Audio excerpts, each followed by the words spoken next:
All right. So, hi Rahul, what's up? Okay, so everyone to my audience. So this is Rahul. He is also a business owner. And recently, the reason हम जिस बारे में बात करने जा रहे हैं इसलिए क्योंकि he has अभी recently एक disease से overcome किया. Okay, and he is also a business owner doing lot of things into different businesses also. But recently, he was diagnosed with an issue in liver, I guess, right? तो regarding this experience, ठीक है, इतने challenges होने के बाद business में जब होते हैं, जब हेल्थ इशू फेस करते हो, what is it like you take on? Normally क्या होता है ना कि आदमी के पास बहुत सारे प्रॉब्लम्स होते हैं बिज़नेस की, कि सेल्स नहीं हो रही है, मार्केटिंग नहीं हो रहा है, और फाइनेंशियल दिक्कत होती है, और पर्सनल लाइफ में भी प्रॉब्लम्स होती हैं। लेकिन जब आपके पास हेल्थ इशू रहता है ना, तो हमारे पास सिर्फ एक इशू रहता है। ये बहुत अच्छा समझ में आया उस समय, तुम्हें और कुछ चीज़ें दिख ही नहीं रही होती हैं। और अगर आप पहले से बिजनेस में कुछ सिस्टम्स नहीं डाल के रखते हैं तो समझिए आप फिर ज़ीरो पे जाके स्टैंड करने वाले हैं। इस समय कोई बचा सकता है तो तुम्हारे जो सिस्टम्स हैं, अगर सिस्टम बिल्ड कर रखा है आपने, मैंने बहुत सारे सिस्टम्स तो नहीं बिल्ड कर रखे थे, जिस बिजनेस मल्टीपल बिजनेसेस होने के कारण, जिसमें मैंने ये एनालिसिस कर पा रहा हूँ कि जिसमें मेरे सिस्टम बिल्डअप थे, जिसमें मेरे एम्प्लॉयज़ को पता था कि कहाँ से क्या चीज़ें करनी है, कहाँ से परचेज़ करनी है, कहाँ से सेल्स करनी है, कैसे प्रॉब्लम्स को हैंडल करनी है, वो मेरा आज भी 1 महीने मैं बिना टच में रहने के बाद भी मेरा वो फ्लो सही से चल रहा है।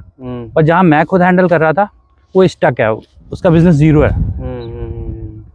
सो हम लोग भी, मैं भी लाइक रिसेंटली मैंने वीडियो शूट किया था, इसमें मैं बात कर रहा था लेवरेज ऑफ सिस्टम्स के बारे में, कि अगर अपने बिजनेस में अपने अगर सिस्टम्स नहीं बनाए हैं, मार्केटिंग के, सेल्स के, ऑपरेशन के, बैकएंड के, ठीक है, और आप ही सोचते हो कि अगर आप सारा आप काम कर लोगे, ठीक है, और आप भी मोस्ट ऑफ द पैसा प्रॉफिट मार्जिन आप बचा लो, ठीक है, तो इससे होगा कि आप बिजनेस नहीं चला रहे हो, यू आर सेल्फ एम्प्लॉयड, आपने अपने आप को जॉब पे हायर किया हुआ है, और एक टाइम ऐसा आएगा, एक भी हेल्थ इशू आपके पास में आया, ठीक है, and everything is like wash off, ठीक है, and everything you have to start from zero, ठीक है। तो मैं हमेशा ये चीज़ I always like talk about health, और मैं अपनी लाइफ में भी बहुत ज़्यादा हेल्थ को प्रायोरिटी देता हूँ, बिकॉज मुझे नहीं, मतलब मेरे साथ में भी चीज़ें ऐसी हुई हैं जहाँ पर मेरे हेल्थ ने मुझे इतना पीछे कर दिया सिस्टम्स एंड चीज़ों में, but I have already built it, तो चीज़ें मैं मेंटेन कर पाया। मोस्ट ऑफ द बिजनेस नहीं कर पाते हैं, और फिर वो ये सोचते हैं कि मेरा ये बिजनेस प्रॉब्लम है, ठीक है, बिजनेस ही काम नहीं करते, इंडस्ट्री ही ऐसी है, ठीक है, बट वो तो चैलेंज आपके होते हैं कि आपने सिस्टम्स ही ऐसे नहीं बनाए होते हैं जो ऑटो पायलट पे आपके बिजनेस को कुछ स्टेज तक लेके तो जाएँ, एटलीस्ट इतना तो आप बनाओ। आपको पास में एक माइंडसेट होना चाहिए लेवरेज का, ताकि आप दूसरों को, like people don't hire people, like लोग को सोचते हैं कि मैं एक छोटा सा तो काम है, मैं इसको क्यों हायर करूं, ठीक है, बट आप जब किसी को हायर ही नहीं करते हो तो आपको उसको वो वर्क भी नहीं पता लगता, और क्या क्या चैलेंज आएंगे ये भी पता नहीं लगता, आप एक लीडर ही नहीं बन पाते हो टीम मैनेज करने वाला, right? So yeah Rahul, any further take up on the? मैंने तुमसे काफ़ी पहले ये चीज़ सुना था, और एक चीज़ तुमने बताई थी मुझे, जो कि मुझे बहुत अच्छी लगी इस टाइम पे, कि हेल्थ, वेल्थ, रिलेशनशिप, करियर, ये चारों पे आपको पैरेलली वर्क करना चाहिए। पता लगा आज हम फोकस हो गए पैसे कमाने के लिए, पैसे, बिजनेस, सारे एफर्ट पुट ऑन कर दिए, उसके बाद हेल्थ खराब हो रही है, रिलेशनशिप खराब हो रही है आपकी, तो फिर पैसे वो जो आपने बचाए हुए हैं, कमाए हुए हैं, वो अपने जाके हेल्थ पे जाके इन्वेस्ट करो, फिर लगाओ उसको, क्योंकि हेल्थ पे आप छोड़ नहीं सकते ना, जितने भी आप लेवल पे हो, आपको चाहोगे बेस्ट हो जाए, फिर हेल्थ सही करोगे, तब तक जब आपकी हेल्थ सही नहीं रहेगी तो रिलेशनशिप भी आपके कुछ खराब होंगे, जाहिर सी बातें खराब होंगे, क्योंकि एक बीमार आदमी के साथ और एक गरीब आदमी के साथ कोई भी अपना रिलेशनशिप नहीं रखना चाहता। True that. अगर आप अमीर हो, हेल्दी हो, गुड लुकिंग हो, स्मार्ट हो, तो आपसे जितने भी दूर के रिलेशन वाले हैं ना, बहुत दूर है, जिनको आप मिले भी नहीं हो, वो भी आपसे कनेक्शन बिल्डअप करेंगे कि हाँ ये मेरे रिलेशन में मेरे चाचा के, नाना के, दादा का बेटे आया ये। और अगर आप उनके क्लोज भाई भी हो ना, और अगर आप गरीब और अनहेल्दी हो, तो आपसे रिलेशनशिप नहीं बिल्ड करना पसंद करेगा आपका भाई भी। एकदम ट्रू है, और ये चीज़ मुझे बहुत पहले रियलाइज़ हो गई थी। तो लोगों को लगता है कि वो पैसा नहीं कमा पा रहे बिजनेस में, ठीक है, चैलेंजेस हैं, बट आप ये देखो, मतलब मैं अपनी बात करूँ, ठीक है, मैं इतना एग्रेसिवली स्केल नहीं करता बिजनेस को अपने, ठीक है। मेरे लाइक 5 लोग टीम मेंबर में हैं, ठीक है, एंड सम फ्रीलांसर्स से मैं काम कराता हूँ, और इन्हीं के साथ में लीन मॉडल है मेरा, मेरी एजेंसी का। इससे मैं क्या कर पाता हूँ कि मैं अपने आप पे ही फोकस कर पाता हूँ, अपनी टीम को भी मैं बैलेंस वे में लाइक उनको टास्क दे पाता हूँ, या उनकी जो लाइफ है वो सस्टेन कर पाता हूँ, ठीक है, अपने प्रॉफिट मार्जिन्स को सस्टेन कर पाता हूँ, और मैं धीरे धीरे ग्रो करना चाहता हूँ, ठीक है। नहीं कि एकदम से स्केल किया, प्रॉब्लम आई, एवरीथिंग गोज डाउन, कुछ भी प्रॉब्लम आ गई, मानो चलो आपकी स्पाउस के साथ में प्रॉब्लम आ गई, आपके पेरेंट के साथ में कुछ प्रॉब्लम आ गई, ये भी तो लाइफ है ना, आपको सब चीज़ साथ में लेके ही चलनी पड़ेंगी, और वही एक सस्टेनेबल ग्रोथ होगी। Otherwise you will be just panicking around money money money money, और जब वो मनी का प्रॉब्लम सॉल्व कर दोगे तो हेल्थ प्रॉब्लम आ जाएगी, हेल्थ नहीं सॉल्व करोगे तो रिलेशनशिप प्रॉब्लम आ जाएगी। तो क्यों ना आप ऐसा एफर्ट डालो, मल्टीपल एक ऐसे एफर्ट डालो, पैरेलली पैरेलली एफर्ट डालना पड़ेगा हर एक चीज़ पे। हाँ। और एक चीज़ मैंने अपने 10 से 15 साल के बिजनेस करियर में ये चीज़ एहसास किया है कि आपको बहुत कुछ सक्सेस होने के लिए आपको बहुत कुछ करने की जरूरत नहीं है। Do the one thing and be consistent for that, क्योंकि आप after period of time you will be a perfectionist in that field. जब आप परफेक्ट हो जाते हो ना तो फिर वो पैसा आता ही आता है, कोई उसको रोक ही नहीं सकता, क्योंकि उस फील्ड में आपको 15 साल 10 साल का एक्सपीरियंस है। कोई भी न्यू कमर आपको कंप्लीट कर ही नहीं कर सकता एट एनी कॉस्ट, भले वो प्राइसिंग के लेवल पे कंपटीशन कर रहे तो, लेकिन आपके पास जो एक्सपीरियंस होगा वो न्यू कमर के पास, नए कंपटीशन के पास हो ही नहीं सकता। True that. अभी रिसेंटली क्या हुआ था, अभी लाइक कल ही मैं टीम मेंबर से बात कर रहा था, कि वो सेइंग कि भैया आप इतना ज़्यादा आपको चीज़ें पता हैं, आपने बीटेक किया, फिर आपने योगा में भी चीज़ें करी, फिर आपने अलग से एक स्पेशलाइजेशन कोर्स कुंभक वाला किया योगा में, अब वो कुछ क्यों नहीं करते हो? ठीक है, बहुत सही क्वेश्चन था, ठीक है भाई, क्यों नहीं उसको आप पैसे कमाओ या टीच करो या जो भी करना है करो, ठीक है। तो मैंने बोला कि हमें ना जब बिजनेस करते हैं हमें ये पता होना चाहिए कि क्या हमें करना है और क्या हमें नहीं करना है, ठीक है, बिल्कुल सही, क्या हमें नहीं करना है, ठीक नहीं है? करना ज्यादा क्लियर होना चाहिए, ज्यादा क्लियर होना चाहिए, ज्यादा क्लियर होना चाहिए, ठीक है। अगर आपको चीजें, जैसे मैं अपने सर्विसेज देता हूँ, ठीक है, मैं बहुत सी सर्विस एड ऑन भी कर सकता हूँ, बट वो मुझे नहीं करनी है, मुझे वो लोड नहीं चाहिए दिमाग मेरे टीम में या मेरे पे, या मुझे एक्सपर्टीज गेन नहीं करनी उसमें, ठीक है, मैं कर सकता हूँ, मगर एक चीज़ को मैं इतनी बार करूँगा वो इतनी अच्छी हो जाएगी कि मैं उसी से ही अच्छे पैसे कमाऊँ ना। मैं क्यों अपने दिमाग को, फोकस को अलग करूँ उस चीज़ में? मैं इसलिए मैंने फिर बोला कि लाइक वो चीज़ मेरी प्रायोरिटी है ही नहीं कभी, मैं उससे पैसे कमाना चाहता ही नहीं हूँ कभी, वो मेरे लिए है, ठीक है, वो मैंने सीखना था, मेरे को इसलिए करना था, मेरी जो अच्छा पैसा, ज़्यादा जो रेवेन्यू सोर्सेज जो मेरे आ रहे हैं वो एजेंसी की सर्विस से आ रहे हैं, तो मैं उस पर फोकस करूंगा ना, उसको मैं $1 मिलियन बनाने की कोशिश करूंगा। मैं उसको पे ये नहीं करूंगा कि मैं वहाँ पर 50% फोकस वहाँ गया, 50% फोकस यहाँ गया, और ना तो वो बिल्ड हो पा रहा है ना तो ये बिल्ड हो पा रहा है, क्योंकि ये तो मुझे जीरो से स्टार्ट करना है, ठीक है।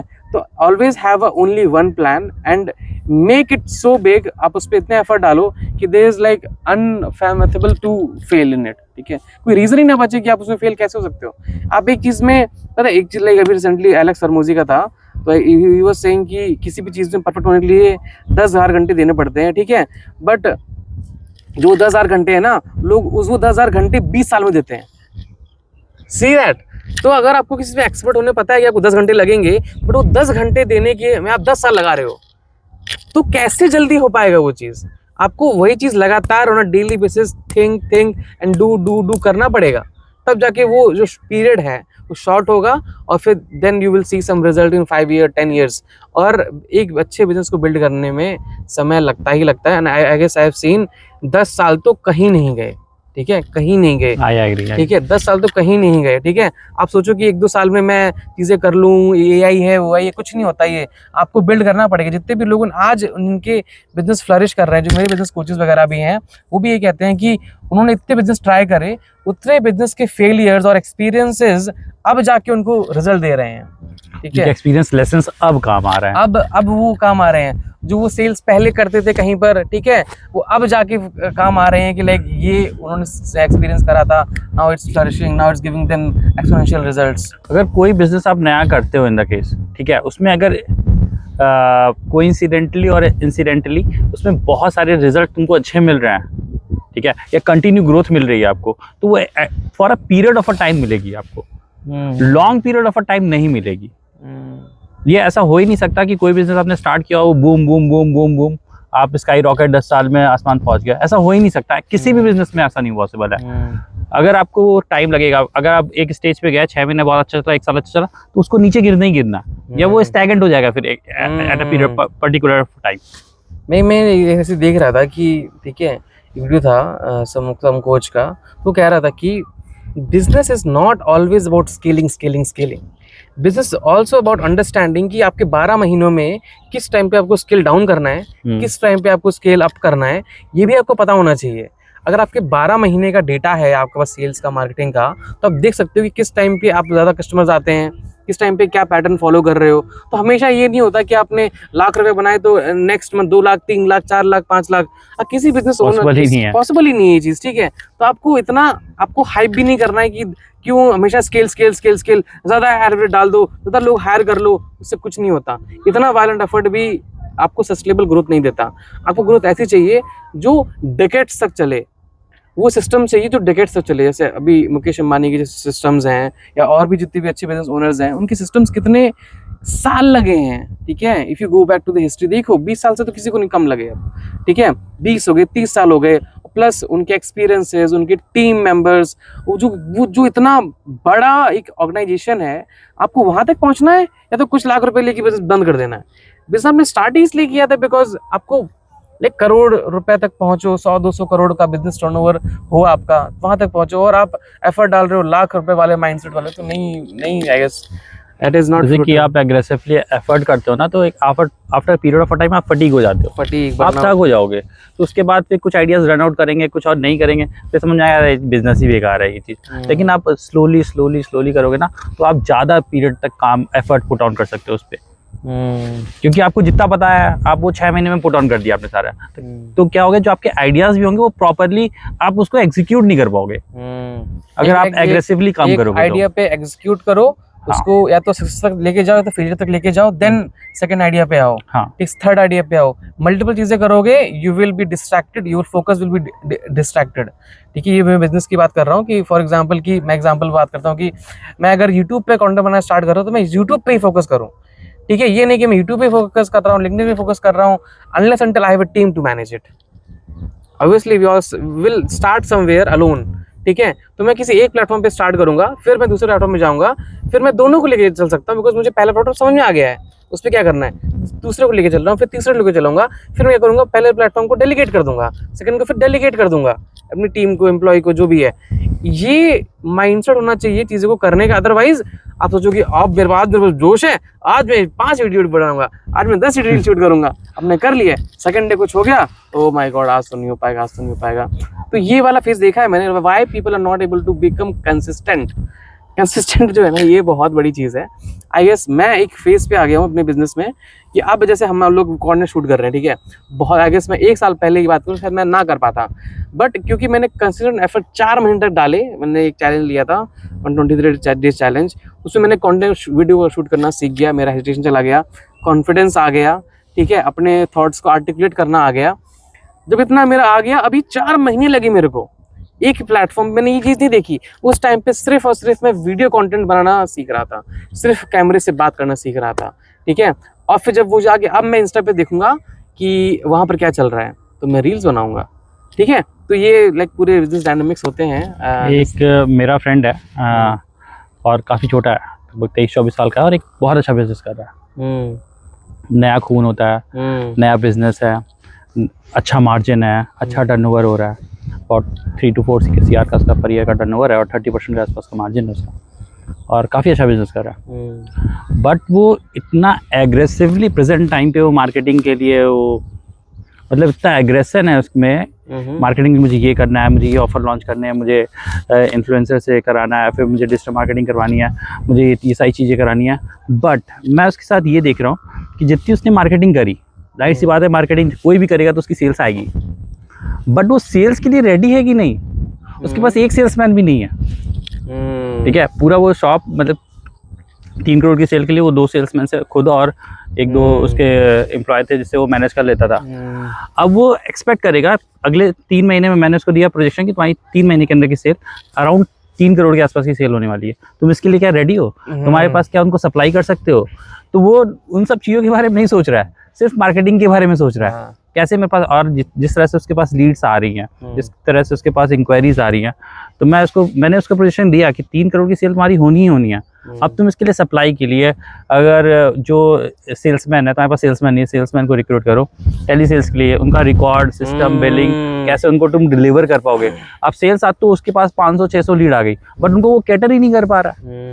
ये बहुत उनको जो ऑडियंस के उसकी क्वेरी आ रही है, उसके पास नंबर ही नहीं है, उसका कोई रिकॉर्ड ही नहीं है। तो कितनी भी मार्केटिंग कर दो, अगर लीड्स पे अगर आप फॉलो अप नहीं ले पा रहे हो, उसको कन्वर्ट करने के प्रोसीजर नहीं है आपके पास, सिस्टम नहीं है, तो सारी लीड्स बेकार है। मनी फिर कितनी भी मार्केटिंग, वो मार्केटिंग बेकार है तुम्हारी। अब यहाँ पर पता है ये भी आती है कि अब इस बिजनेस के पास में लीड्स की प्रॉब्लम नहीं है, ठीक है, बट ये सारी लीड्स बेकार भी कर रहा है। हाँ। एक तरह से अगर ये लीड शायद 2 महीने बाद या 6 महीने बाद जनरेट करता सेम पर्सन, धीमे धीमे तो काम करता। हाँ, तो शायद ये सेम वे में जैसे पता है सेल्स टीम भी बना लेता, अपने टेलीकॉलर्स भी बना लेता, फॉलो अप वाले टीम भी बना लेता, और धीरे धीरे स्केल करता, तो वो सस्टेनेबल था। ठीक है, अभी क्या कर रही है, अब ये उनको केटर भी नहीं कर पाएगा, और लीड जो बाद में उनके पास होगे तो वो बोलेंगे वो बैड हो जाएगा। Good quality lead will convert to bad quality lead, because you have tarnish your reputation पे हमेशा काम करो। मैं भी इसीलिए ज्यादा लीड जनरेट नहीं करता, बिकॉज मैं जानता हूँ मेरे टीम के पास में कैपेबिलिटी इतनी ही है, हम सर्वे नहीं कर सकते, हम बर्नआउट फील कर देंगे, हम बर्नआउट फील करेंगे तो रिजल्ट नहीं आएंगे, तो जो मेरे करंट क्लाइंट्स है वो फिर बैक बिचिंग करेंगे या नेगेटिव रिव्यू आएगा मेरे को। तो इससे बढ़िया कि मैं ज्यादा लीड जनरेट ना करूं, मैं अभी सस्टेनेबली ग्रो तो करूं, एटलीस्ट मैं अपनी टीम साइज है तो इंक्रीज करूं टू डिलीवर इट, क्योंकि फुलफिलमेंट भी तो एक चैलेंज है। वो एक तरीके की नेगेटिव एडवर्टाइजमेंट हो जाएगा, और वो आपकी रेपुटेशन बेकार कर देगा। रेपुटेशन आप बिजनेस खराब हो गई, चाहे आपका कोई सा बिजनेस हो, माय फ्रेंड, कोई सा बिजनेस हो, reputation always is greater. Never like do anything which tarnish your reputation. और जब आप ऑनलाइन जाते हैं तो जितनी इजी होती है मार्केटिंग करके आपको रेपुटेशन बिल्डअप करना, उतना ही इजी है आपकी रेपुटेशन को खराब करना। True that. वो 2-3 टेस्टिमोनियल्स, 2-3 खराब कमेंट्स आपकी रेपुटेशन पे इम्पैक्ट करते हैं। आजकल तो लोग like we all have freedom to do anything in terms of content. कोई भी आपका कंटेंट ऐसा बनाने लग जाएगा, 4-5 आपको रोस्ट हो जाएंगे, आपके ट्रोल हो जाओगे, फिर कोई बिजनेस करेगा ही नहीं। मतलब एक बहुत बड़े एग्जांपल है, एक प्रफुल्ल बिल्लौरे, चाय वाला, ऐसी मार्केटिंग हुई उनकी, निगेटिव मार्केटिंग हुई उनकी। राहुल गांधी, उनकी निगेटिव मार्केटिंग कितनी की गई, और भी बहुत सारे ऐसे लोग हैं जिनकी निगेटिव मार्केटिंग उनकी बिजनेस को अफेक्ट कर दिया पूरा करियर को। शायद इतने बुरे इंसान नहीं है राहुल गांधी, जिस तरह से उनको ट्रोल किया गया, पप्पू कह गया, कुछ भी किया गया, इस तरह से करके। तो आपको रेपुटेशन हमेशा अप करनी है, चाहे कुछ भी, भले ही अभी आपको लॉसेस झेलने पड़े, या फिर आप स्केल थोड़ा सा ग्रेजुअली करो, ठीक है, but never do anything which can tarnish your reputation. Is like ये तो मतलब पर्सनल लाइफ में भी चीजें होती ही हैं, ठीक है। बहुत सारे इन्फ्लुएंसर भी इसमें देखने को मिले होंगे। इन्फ्लुएंसर बहुत सारे इन्फ्लुएंसर देखो, वो फेमस तो हो गए, बट वो उस चीज को संभाल ही नहीं पाए, वो फेम को, वो क्रेडिबिलिटी को संभाल ही नहीं पाए, बिकॉज वो डिजर्व नहीं करते थे। वो एक लॉटरी लग गई थी। लॉटरी वाले कभी भी ना बिजनेस नहीं बना पाते। इसका एक बहुत बड़ा एग्जांपल है, केबीसी में एक सतीश या फिर कुछ ऐसे बहुत सारे करोड़पति हैं, वो 5 करोड़ वो जीत गया था, but after period of a time वो फिर से वैसे ही अपना पुराने घर वैसे में आ गया था। तो ये किसी ने कहा भी है, किसी का थॉट है, मुझे नाम तो नहीं याद आ रहा, कि जितनी वेल्थ है पूरे वर्ल्ड की, अगर ये टॉप 1% या 2% के पास ही है, और ये अमंग इक्वली डिस्ट्रीब्यूट करी जाए, after a period of a time 10 year 20 year ये वापस उनके पास ही चली जाएगी, क्योंकि उनकी हैबिट्स हैं ऐसी। हम लोग की किसी की हैबिट्स है कि वो गरीब बनने की हैबिट्स है, पैसे आ गए तो 10 लाख की गाड़ी लेके आया जाना है, सोने इकट्ठे तो मगर भीख ही मांगनी। ठीक है, तो ये चीज आपको ना डिजर्विंग बनना पड़ेगा, उसके लिए समय लगता है। पहले आप 1 लाख रुपए संभालना के काबिल बनो, 2 लाख बस। जैसे कि अब मैं 5 लोग की टीम संभाल लेता हूँ, ठीक है, इंडिविजुअली मैं संभाल लेता हूँ।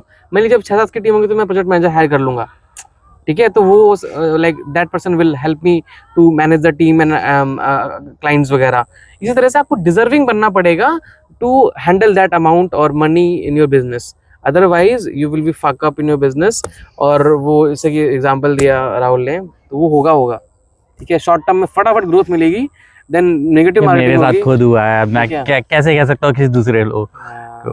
चलो, anything else you want to put about, like हमने बहुत नहीं, अगर आपको ये पॉडकास्ट अच्छा लगा होगा तो इसका हम सेकंड पार्ट बनाएंगे। Alright, thank you so much, have a nice day, bye.